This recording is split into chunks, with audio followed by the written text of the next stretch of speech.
Thank you. Can I start by thanking the Education Committee members for the fantastic work they've been doing around New South Wales on this platform, and I'm happy to endorse it. And thank you also for coming to Cunningham and having a long session with us down there. Delegates, there is a really important issue facing us at the next federal election. Make no mistake about it, this election will determine the survival of TAFE in this country. That is what we face. If you want to see the evidence of that, talk to our Victorian colleagues about what a Conservative government did to our fantastic TAFE system in that state. They had strangled it to the point of disappearing across regional and rural Victoria, and it was only the election of a Labor government that saved TAFE in Victoria. We have a responsibility to do exactly the same thing at the federal level. Delegates, we saw only in the last few weeks a leaked document that the Turnbull Liberal government was planning to completely privatise and take over the vocational sector. Their view is TAFE is no different to any other training provider.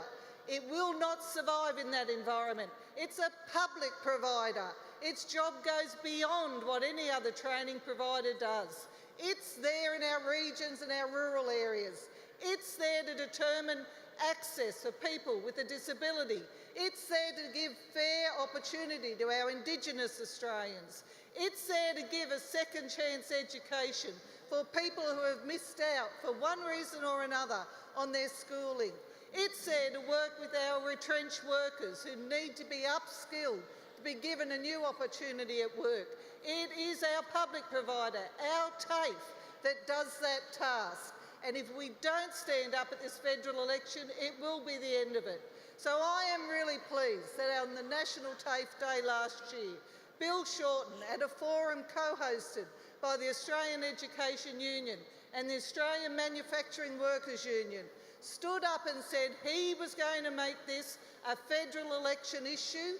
He committed to a TAFE funding guarantee and a use of the COAG process to hold every state government accountable for the sustaining and building and long-term future of our TAFE system.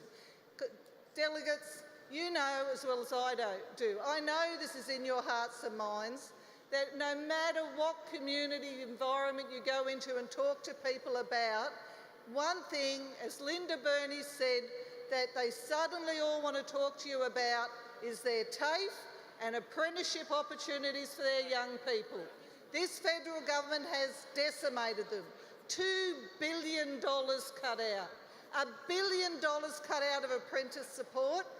100,000 fewer apprentices in training since they were elected. Yet they want to bring people in from overseas to do jobs, and they don't want to train our own people to take up those opportunities. It's a great platform. It's solid work, committee. You should be commended on it. And I ask each of us not just to vote to support this platform, but go out and spread the word. The time is urgent that we get this message into our communities. Thank you, delegates. Thanks, Sharon. I call Delegate